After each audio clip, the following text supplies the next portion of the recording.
Septuaginta adalah terjemahan Alkitab Ibrani Tanakh ke dalam bahasa Yunani yang dimulai pada abad ketiga sebelum Masehi di kota Alexandria, Mesir. Proses penerjemahan ini memiliki dampak yang signifikan, tidak hanya bagi komunitas Yahudi Helenistik, tetapi juga bagi sejarah agama Kristen dan Islam. Untuk memahami kaitan Septuaginta dengan Islam, kita perlu menelusuri sejarah pembentukannya, pengaruhnya dalam dunia Kristen, serta bagaimana tradisi ini dihubungkan dengan pandangan Islam terhadap kitab-kitab suci. 1. Sejarah Septuaginta. Nama Septuaginta berasal dari bahasa Latin yang berarti 70, merujuk pada legenda bahwa 72 penerjemah Yahudi yang bekerja secara terpisah menghasilkan teks yang identik dalam proses penerjemahan Tanakh ke bahasa Yunani. Legenda ini dijelaskan dalam surat Aristeas, sebuah dokumen Yahudi yang menggambarkan Raja Mesir Ptolemaios kedua Filadelfos yang berkuasa antara tahun 285 hingga 246 sebelum Masehi, meminta agar Taurat diterjemahkan ke dalam bahasa Yunani agar dapat dimasukkan ke dalam perpustakaan besar Alexandria. Pada awalnya, Septuaginta hanya mencakup Taurat, 5 kitab pertama dari Alkitab, Kejadian, Keluaran, Imamat, Bilangan, dan Ulangan. Namun kemudian diterjemahkan juga kitab-kitab lainnya dalam Tanakh, termasuk kitab para nabi dan tulisan-tulisan lainnya.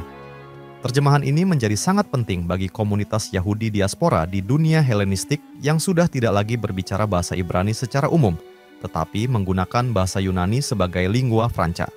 2. Pengaruh Septuaginta dalam kekristenan. Septuaginta memiliki pengaruh besar terhadap munculnya kekristenan karena merupakan teks yang digunakan oleh komunitas Yahudi Helenistik, termasuk orang-orang Yahudi yang menjadi pengikut Yesus di awal abad pertama Masehi.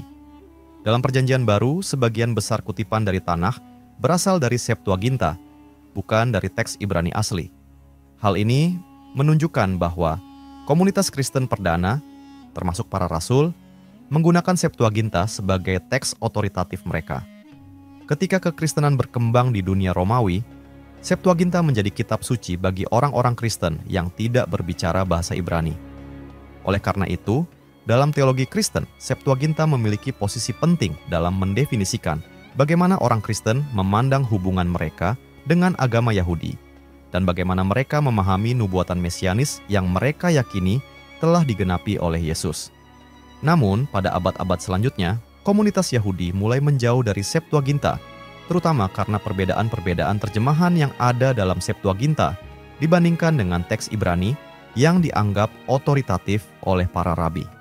Masoret atau para ahli Taurat Yahudi kemudian mengembangkan versi standar dari Alkitab Ibrani yang dikenal sebagai teks Masoretik, yang berbeda dalam beberapa hal dari Septuaginta. 3. Kaitan Septuaginta dengan Islam. Hubungan Islam dengan kitab-kitab terdahulu. Dalam Islam terdapat pengakuan terhadap kitab-kitab suci sebelumnya yang diwahyukan kepada para nabi sebelum Muhammad, termasuk Taurat yang diturunkan kepada Musa, Zabur yang diberikan kepada Daud, dan Injil yang diwahyukan kepada Isa, Yesus. Ayat-ayat dalam Al-Quran menyebutkan kitab-kitab ini sebagai bagian dari wahyu ilahi yang diberikan kepada umat manusia, tetapi Islam juga menegaskan bahwa teks-teks ini telah mengalami perubahan atau penyimpangan selama berabad-abad. Misalnya, dalam Al-Quran disebutkan, "Sesungguhnya kami telah menurunkan kitab Taurat, di dalamnya ada petunjuk dan cahaya." Quran Surah Al-Ma'idah ayat 44. Septuaginta, sebagai terjemahan Yunani dari Taurat dan kitab-kitab nabi lainnya, dapat dilihat sebagai salah satu bentuk kitab-kitab terdahulu yang diakui dalam Islam. Meskipun dalam pandangan Islam, versi asli kitab-kitab tersebut telah mengalami distorsi seiring waktu, distorsi teks dan pengaruh teologi Islam. Menurut pandangan Islam, teks-teks suci Yahudi dan Kristen, termasuk Septuaginta, telah mengalami tahrif, distorsi atau penyimpangan, baik dalam bentuk perubahan teks maupun dalam penafsiran. Sebagian besar ulama Islam setuju bahwa kitab-kitab terdahulu pernah diwahyukan oleh Allah, tetapi manusia telah menambahkan atau mengurangi isi teks-teks tersebut. Al-Quran menyebutkan, "Maka celakalah orang-orang yang menulis Alkitab dengan tangan mereka sendiri, lalu mereka berkata, 'Ini dari Allah,' untuk menjualnya dengan harga murah." Quran Surah Al-Baqarah ayat 79. Dalam konteks ini, Septuaginta dianggap sebagai salah satu bentuk distorsi atau penyimpangan karena merupakan hasil terjemahan manusia yang mungkin tidak seakurat teks wahyu asli yang diturunkan kepada Musa dan nabi-nabi lainnya. Al-Quran sebagai penutup wahyu. Dalam Islam, Al-Quran dianggap sebagai penutup wahyu yang memperbaiki dan meluruskan distorsi yang ada dalam kitab-kitab sebelumnya. Meskipun ada pengakuan terhadap kitab-kitab seperti Taurat dan Injil, umat Islam percaya bahwa Al-Quran merupakan versi final dan otentik dari wahyu Allah yang tidak akan berubah atau terdistorsi. Dan kami turunkan kepadamu kitab, Al-Quran, dengan membawa kebenaran, yang membenarkan apa yang sebelumnya, yaitu kitab-kitab yang diturunkan sebelumnya dan batu ujian terhadap kitab-kitab yang lain. Quran Surah Al-Ma'idah ayat 48. Dalam konteks ini, peran Septuaginta dalam sejarah Yahudi dan Kristen diakui, tetapi Islam menganggap Al-Quran sebagai kitab yang membetulkan kesalahan-kesalahan yang mungkin terjadi dalam teks-teks terdahulu, termasuk kemungkinan distorsi dalam Septuaginta. 4. Persamaan dan perbedaan pandangan terhadap Taurat. Pandangan Yahudi dan Kristen. Dalam tradisi Yahudi, teks Masoretik dianggap sebagai versi otoritatif dari Taurat dan kitab-kitab Nabi, meskipun Septuaginta terus diakui dalam tradisi Kristen, terutama dalam gereja Ortodoks Timur. Bagi umat Kristen, Septuaginta memiliki makna penting dalam memahami nubuatan mesianis yang mereka yakini telah digenapi oleh Yesus Kristus, pandangan Islam. Dalam Islam, Taurat dan kitab-kitab lainnya dianggap sebagai wahyu yang benar pada awalnya, tetapi kemudian mengalami perubahan. Pandangan ini menciptakan jarak teologis antara Islam dan teks-teks Yahudi Kristen. Al-Quran tidak menyebut Septuaginta secara langsung, tetapi pandangan umum mengenai kitab-kitab terdahulu dapat diterapkan pada semua bentuk terjemahan atau teks yang tidak lagi mencerminkan wahyu asli. Kelima, Septuaginta dalam konteks hubungan Islam, Yahudi, dan Kristen. Septuaginta lebih banyak dipakai dalam tradisi Kristen daripada Yahudi, karena komunitas Yahudi pada akhirnya lebih mengandalkan teks Masoretik sebagai teks otoritatif mereka. Bagi Islam, kitab-kitab terdahulu, termasuk Taurat dan Injil, diakui sebagai wahyu Allah, tetapi Al-Quran menegaskan bahwa ajaran Islam datang untuk meluruskan kesalahan yang telah masuk ke dalam ajaran Yahudi dan Kristen selama berabad-abad, termasuk distorsi yang mungkin terjadi melalui terjemahan seperti Septuaginta. Meskipun Septuaginta adalah bagian penting dari tradisi Yahudi Helenistik dan Kristen awal, Islam menilai bahwa Al-Quran memiliki kedudukan yang lebih tinggi dan menyeluruh, karena ia datang sebagai penyempurna dari wahyu-wahyu sebelumnya dan bersifat final. Dalam Islam, Tanakh, yang merupakan kanon kitab suci Yahudi, tidak memiliki versi yang langsung diterima atau diakui sebagai otoritatif. Tanakh sendiri terdiri dari 3 bagian utama, Taurat, Torah, Nevi'im, kitab para nabi, dan Ketuvim, tulisan-tulisan. Islam mengakui beberapa kitab yang termasuk dalam Tanakh, tetapi dalam bentuk yang berbeda, dan dengan pandangan teologis yang berbeda pula. Islam mengakui bahwa Allah telah menurunkan kitab-kitab suci kepada para nabi sebelum Nabi Muhammad, seperti Taurat, kepada Nabi Musa, Zabur, kepada Nabi Daud, dan Injil, kepada Nabi Isa. Tetapi pandangan Islam terhadap teks-teks ini berbeda dari pandangan Yahudi dan Kristen terhadap Tanakh. Berikut adalah bagaimana Islam memandang kitab-kitab yang terkandung dalam Tanakh atau yang memiliki kesamaan dalam perspektif Islam. 1. Taurat, Torah, dalam Islam. Taurat adalah kitab yang diwahyukan kepada Nabi Musa, Moses, dan disebutkan secara jelas dalam Al-Quran. Taurat dalam Islam diyakini sebagai wahyu yang otentik pada saat diturunkan, tetapi telah mengalami tahrif atau distorsi selama berabad-abad. Dalam Tanakh Yahudi, Taurat terdiri dari 5 kitab: Kejadian, Genesis, Keluaran, Exodus, Imamat, Levitikus, Bilangan, Numbers, dan Ulangan, Deuteronomy. Islam mengakui bahwa wahyu Allah diturunkan kepada Nabi Musa, tetapi tidak menerima teks yang sekarang ada sebagai Taurat yang otentik tanpa perubahan. Al-Quran menyebut Taurat sebagai kitab yang berisi petunjuk dan cahaya. Sesungguhnya kami telah menurunkan Taurat, di dalamnya ada petunjuk dan cahaya. Quran Surah Al-Ma'idah ayat 44. Namun, Al-Quran juga menunjukkan bahwa teks tersebut telah diubah oleh manusia.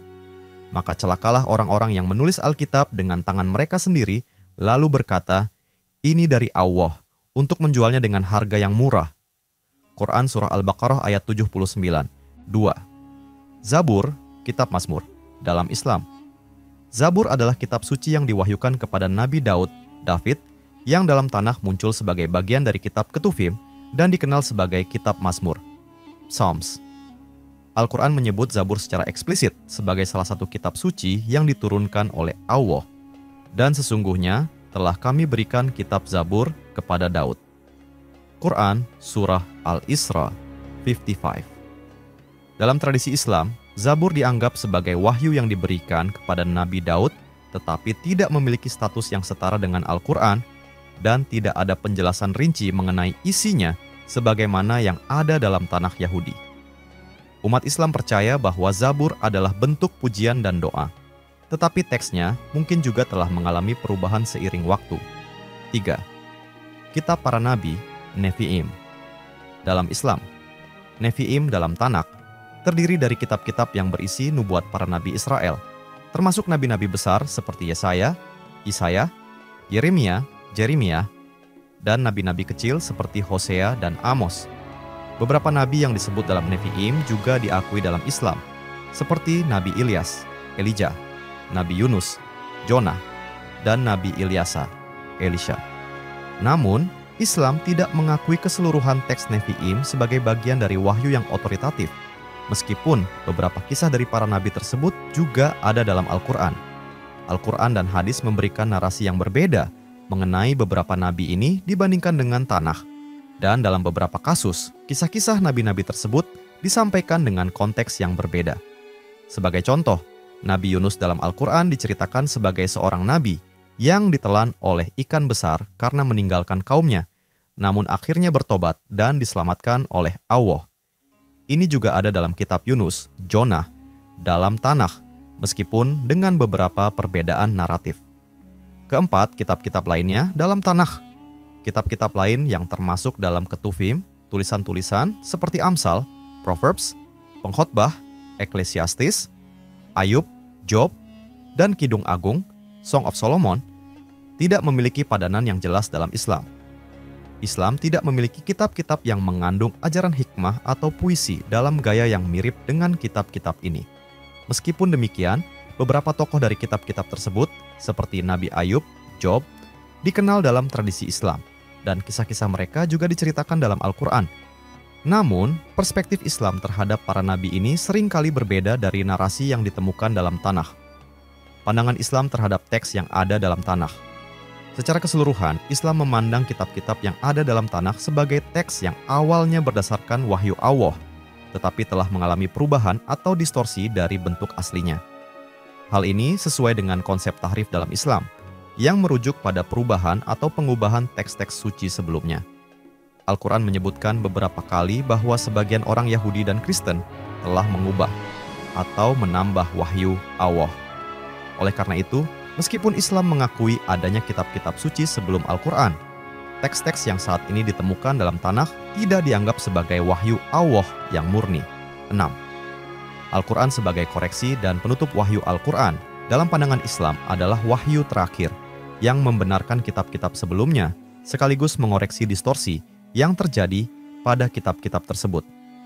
Islam percaya bahwa Al-Quran menyempurnakan ajaran Allah yang telah disampaikan melalui Taurat, Zabur, dan Injil, tetapi tidak mengakui keabsahan penuh teks-teks yang ada dalam bentuk saat ini. Al-Quran menyatakan dirinya sebagai wahyu penutup yang menjaga kemurnian pesan Allah. Al-Quran ini tidak ada keraguan padanya, petunjuk bagi mereka yang bertakwa. Quran Surah Al-Baqarah ayat 2. Kesimpulan, Septuaginta dipandang dalam Islam sebagai salah satu bentuk kitab-kitab terdahulu yang telah mengalami tahrif, distorsi. Meskipun Islam mengakui bahwa Taurat, Injil, dan Zabur awalnya merupakan wahyu ilahi yang otentik, terjemahan dan penafsiran, seperti yang terjadi dalam Septuaginta, dianggap telah merusak sebagian dari pesan aslinya. Al-Quran dipandang sebagai wahyu penutup yang mengoreksi dan meluruskan teks-teks tersebut, sekaligus memberikan petunjuk yang paling lengkap dan otentik bagi umat manusia.